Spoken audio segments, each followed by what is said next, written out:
ನಮಸ್ತೆ ಕರ್ನಾಟಕ. ಇವತ್ತು ನಾವು ಹುರಿದ ಮೆಣಸಿನ್ಕಾಯಿನ ಹೆಂಗೆ ಮಾಡೋಣ ಅಂತ ನೋಡೋಣ. ಒಂದು ಜಾರಿಗೆ ಕರಿಬೇವು, ಕೊತ್ತಂಬರಿ, ಅಲ್ಲ, ಬೆಳ್ಳುಳ್ಳಿ, ಜೀರಿಗೆ, ಆಮೇಲೆ ಗುರೆಳ್ಳು ಪುಡಿ, ಸ್ವಲ್ಪ ಹುಣಸೆ ಹಣ್ಣು, ಅದನ್ನು ಸ್ವಲ್ಪ ನೆನೆ ಇಟ್ಕೊಂಡು ಹಾಕ್ಕೋಬೇಕು. ಆಮೇಲೆ ಸ್ವಲ್ಪ ನೋಡಿರಿ ಗುರೆಳ್ಳು ಪುಡಿ ಹಾಕಕತ್ತೇನೆ ಈಗ. ಆಮೇಲೆ ಸ್ವಲ್ಪ ಹುಣಸೆ ಹಣ್ಣು ಅದು ಕಡ್ಡಿ ಎಲ್ಲ ತೆಗೆದು ನೆನೆ ಇಟ್ಕೊಂಡಿದ್ದಷ್ಟು ಹಾಕ್ಕೋಬೇಕು. ನೀರನ್ನು ಸ್ವಲ್ಪ ಎತ್ತಿಟ್ಕೊಂಡಿರ್ಬೇಕು. ಹುಣಸೆ ಹಣ್ಣು ನೆನೆ ಇಟ್ಟಿದ್ವು ಅವು ಆಮೇಲೆ ಬೇಕಾಕ್ಕವು. ನೋಡಿರಿ ಈ ಥರ ಕಡ್ಡಿ ಎಲ್ಲ ತೆಗೆದು ಇಟ್ಕೋಬೇಕು. ಹುರಿದು ಶೇಂಗಾ ಹಾಕ್ಕೋಬೇಕು. ಈಗ ಇದನ್ನು ಸಣ್ಣಗೆ ತರಿಯಾಗಿ ರುಬ್ಕೋಬೇಕು. ರುಬ್ಕೊಂಡಾದ ತಕ್ಷಣ ಅದೇನು ಹುಳಿ ನೀರು ಎತ್ತಿಟ್ಟಿದ್ವಲ್ಲ ಅದನ್ನ ಹಾಕ್ಕೊಂಡು ಸ್ವಲ್ಪ ಗಟ್ಟಿಯಾಗಿ ಗ್ರೇವಿ ಟೈಪ್ ರುಬ್ಕೋಬೇಕು. ಈಗ ರುಬ್ಕೊಂಡ ತಕ್ಷಣ ದಪ್ಪ ದಪ್ಪ ಮೆಣಸಿನ್ಕಾಯಿನ ನಡುಕ ಕಟ್ ಮಾಡಿಕೊಂಡು ಅದನ್ನೇ ಇಟ್ಕೋಬೇಕು. ಅಷ್ಟನ್ನು ಕಟ್ ಮಾಡಿ ಇಟ್ಕೊಂಡಂಥ ಮೆಣಸಿನ್ಕಾಯಿ ಒಳಗೆ ಅದೇನು ರುಬ್ಬಿದ್ವಲ್ಲ ಗ್ರೇವಿನ ನೋಡಿರಿ ಈ ಥರ ತುಂಬಬೇಕು. ನೋಡಿರಿ ಈ ಥರ ತುಂಬಾಕತ್ತೇನಲ್ಲ, ಈ ಥರ ತುಂಬ್ಕೋಬೇಕು.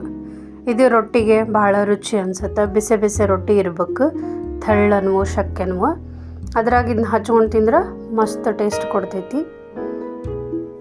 ನೋಡಿರಿ ಈ ಥರ ಎಲ್ಲ ಮೆಣಸಿನ್ಕಾಯಿನೂ ಸ್ವಲ್ಪ ಬಿಡಿ ಬಿಡಿ ಮಾಡಿ ಅದ್ರೊಳಗೆ ಅದನ್ನೆಲ್ಲ ತುಂಬ್ಕೋಬೇಕು. ನೋಡಿರಿ ಹಿಂಗೆ ಇವನ್ನೆಲ್ಲ ಅಷ್ಟನ್ನು ನಾನು ತುಂಬಿ ಇಟ್ಕೊಂಡೇನಿ. ಇಟ್ಕೊಂಡದ್ದನ್ನು ಈಗೇನು ಮಾಡ್ಬೇಕಂದ್ರೆ ಒಂದು ಬಾಳ್ಗೆ ಒಳಗೆ ಎಣ್ಣೆ ಕಾಯಕ್ಕಿಟ್ಟು ಅದ್ರೊಳಗೆ ಜೀರಿಗೆ, ಸಾಸಿವೆ, ಒಗ್ಗರಣೆ ಹಾಕಿ ಇವನ್ನೆಲ್ಲ ಹುರ್ಕೋಬೇಕು. ನೋಡಿರಿ ಇದು ಭಾಳ ಟೇಸ್ಟ್ ಇರ್ತೈತಿ, ರುಚಿ ಇರ್ತೈತಿ. ಮಾಡ್ಕೊಂಡು ತಿನ್ನಿರಿ ಹೆಂಗಿತ್ತಂತ ಹೇಳ್ರಿ.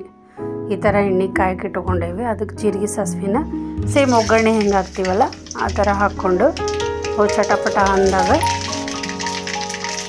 ಅವಕ್ಕೆ ಈ ಹುರಿದ ಮೆಣಸಿನ್ಕಾಯಿನ ತುಂಬ್ಕೊಂಡು ಮೆಣಸಿನ್ಕಾಯಿನ ಹಾಕ್ಕೋಬೇಕು. ಇವು ಪೂರ್ತಿ ಎಣ್ಣೆ ಒಳಗೆ ಹುರಿಬೇಕು. ಹುರಿದು ಸಾಫ್ಟ್ ಆಗೋವರೆಗೂ ಹುರಿತಾನೆ ಇರಬೇಕು. ಪೂರ್ತಿ ಸಾಫ್ಟ್ ಆಗಬೇಕು. ಕಲರು ಚೇಂಜ್ ಆಗ್ತೈತಿ, ಮಸ್ತ್ ಆಗ್ತೈತಿ. ಈ ಥರ ಇವನ್ನ ಹುರ್ಕೊಂಡು ನೋಡಿರಿ ಈ ಥರ ಹುರ್ಕೋಬೇಕು. ಪೂರ್ತಿ ಹುರಿದ ತಕ್ಷಣ ಅವು ರೊಟ್ಟಿ ಒಳಗೆ ಹಚ್ಕೊಂಡು ತಿನ್ನೋಕೆ ಮಸ್ತ್ ಆಕತಿ. ಈ ಥರ ಮಾಡ್ಕೊಂಡು ತಿಂದು ನೋಡಿರಿ ಟೇಸ್ಟ್ ಹೆಂಗಿತ್ತು ಅಂತ ಹೇಳ್ರಿ. ನಿಮಗೆ ಈ ವಿಡಿಯೋ ಇಷ್ಟ ಆದರೆ ಲೈಕ್ ಮಾಡಿರಿ, ಶೇರ್ ಮಾಡಿರಿ, ಸಬ್ಸ್ಕ್ರೈಬ್ ಮಾಡಿರಿ.